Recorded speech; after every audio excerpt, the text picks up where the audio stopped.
guys, and welcome to today's episode. As usual, I'm your girl Ruth. If you are new to my channel, please hit the subscribe button. I promise you I always have awesome stuff coming your way.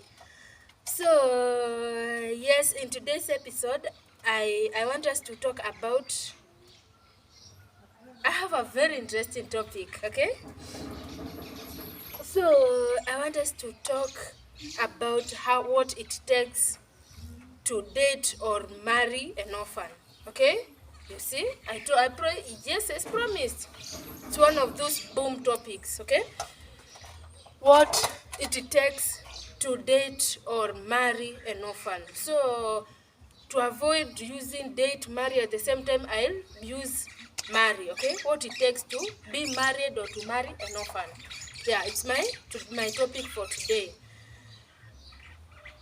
So, as we know, the loss of a parent can be really traumatizing, and these are people, orphans are people who lose their parents at a very young age. They are kids, they lose that maternal life, the love, they lose that bond, that connection before it even develops, before they even learn to love right and to attach properly with people. So for starters, when that person undergoes that loss at a young age, be sure they develop that attachment issue. They have that their emotional development is interfered, okay? Not to forget that in many cases, these kids, and now when they grow up, these people, when they lose their parents at a young age, they end up with being left under the care of grandparents or relatives who in many cases do not give them the love, the appreciation, the acceptance they desperately need. So again, this hinders them from developing healthy relationships, you see.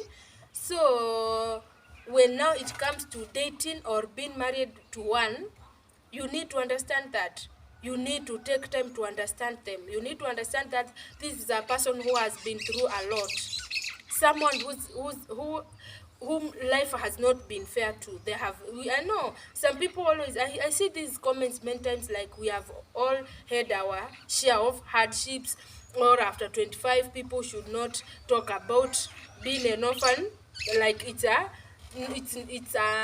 lack of privilege, or they were denied privileges. They are told like just suck it up like all of us. Yes, I understand. At some point I actually felt like that, but then again I took the time to understand, to learn these people as a key, from their childhood to their adulthood. I also dug deep into understanding the psychology of human beings. So so you find that childhood is very important. So the kind of childhood that person has determines their maturity life. So if their life denies them an opportunity to develop well, to form good bonds with people, they'll always have an issue forming relationships. So now here's the thing. Let's say you have met this person, they are an orphan, you have bonded with them, you have become close, you want to, and you are proposing settling down with them, okay? When it gets to that point in life, now this is where this video of mine comes in. You have to understand them. You have to understand what I've just pointed out. You have to understand this is someone whose emotional development was interfered. This is person who had it rough from a young age. This is person who in 99.9999 cases has attachment issues and a problem bonding with other people. This is a person who is very insecure. They are very afraid because the people they loved the most, their parents, were taken from them. And to make it worse, in other cases, the parents, the people who acted as guardians, did not give them the love and the care and the nurturing they desired. So they'll be like so afraid of loving again or getting old, and in other cases they not even know how to love right or how to get attached to people, how to form healthy relationships. So by understanding this, you have to go easy with them. It's like they're experiencing something new for the first time. They have not gone through this. They have they have not, yeah, they have not gone through this. Is something they're experiencing for the first time. So you have to understand that, and you have to take them slow. You have to help them little by little, get rid of those fears, those insecurities that they have. Like, they will always be afraid, like, because they lost their parents, they'll always have that fear of losing the people they love, though they'll always be trying, like, to pull you too close. So it's your responsibility to get them, to help them lose those fears. Yes, you can say, like, they need a therapist or a psychologist or a counselor, but they actually don't. A counselor will not show them how to love. They will not teach them.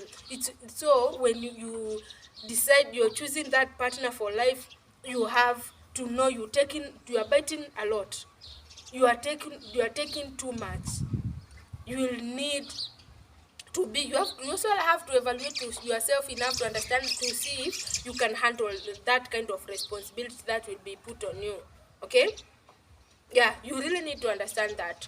And most importantly, if you are this kind of a person who uses people's, let's say, weaknesses, fears, insecurities against them, let's say, like, you're bonding with a person, they open up to you, they share with you, but after a fight you feel they have hurt you. If now if you're feeling that that person has hurt you, you feel entitled to say something or use something against them to hurt them. If you are that kind of a person, please look, do not go anywhere near an orphan. Okay? I mean, it's about spreading humanity. It's about kindness and love. It's about creating a society where we love more, and we nurture, and we understand, and we care about people more. Okay? So if you're always compelled to do that, and you really desperate to date that person, you have to change you. You have to get rid of that habit. And I'm not going to say, like, anything they do, they get away with it. No. But you have to understand. And let me elaborate a little bit on that point. So do not let that person use the fact that they are an orphan against them, like an excuse. Okay? If that person is cheating or being abusive emotionally or psychologically, you have to get rid of them. Distance yourself. That person has already become a narcissist. So that's one risk of losing maternal care at a young age.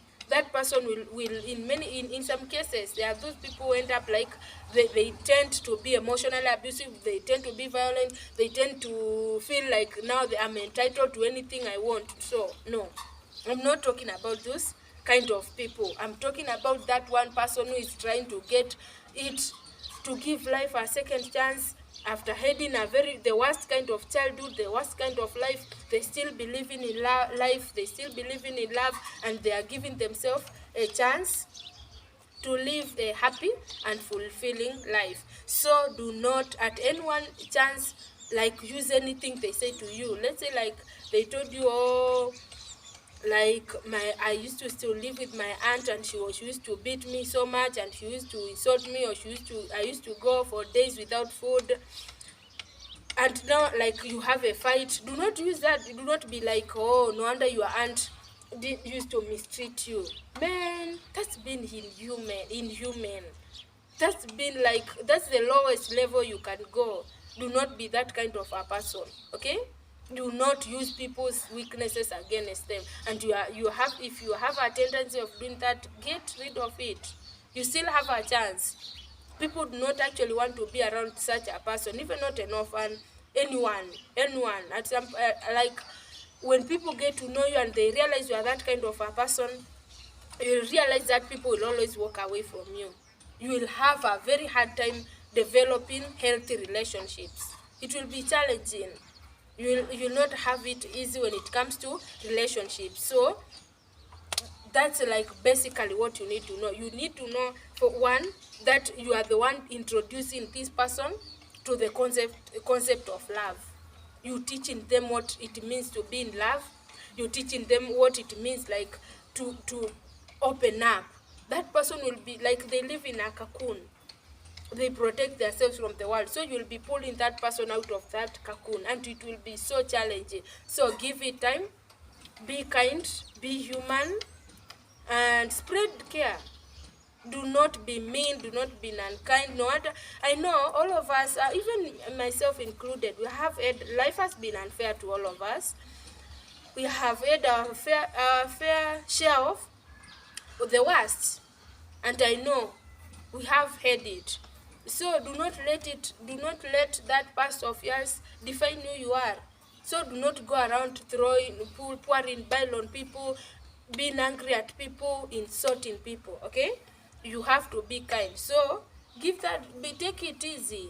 You have to continuously persuade that person to let you in, slowly by slowly. You have to constantly assure them like you'll never leave them, you love them for who you are, and you have to show them. I'm not telling you do anything crazy, but you have to show them with your actions. And they have to know that they have someone, a permanent partner, who will always be there. They have for once they have they have the one thing they desired. You have to convince them little by little through your actions and your words too. Over time, you'll be telling them more. You tell them little by little, like I love you. You assure them, you give them that assurance so that they can come out of their cocoon. Okay? Yeah, and do not use their life experience against them or against anyone. That's the lowest any person can go. Okay? Do not use a person's bad experiences in life to hurt them. That's been like the lowest, stooping to the lowest level of human beings. The world is in chaos. The world is bleeding. The world is in pain. What the world needs right now is more love, more healing, more care. So help but what I'm trying to point out in this video is that by helping that person learn to love, by helping that person learn to be their best or be their best to someone, you helping them heal from that nasty experience that happened to them. So be kind, help anyone if you get a chance. Do not just sit around and say, oh, nobody helped me when I were at my lowest. No. Let you and me be the first people to start kindness, to start spreading kindness. Be kind, okay? And I think that's it for today. That's all I had for you. Please do not forget to subscribe, hit the like button, share this video, and leave me your comments. I like hearing from you, okay? As always, I love you. God bless you abundantly. God be with you. May the Lord Almighty be with you and bless you and see you through your endeavors, okay? Keep your faith and your hope in God. He will never disappoint you. I love you. God bless.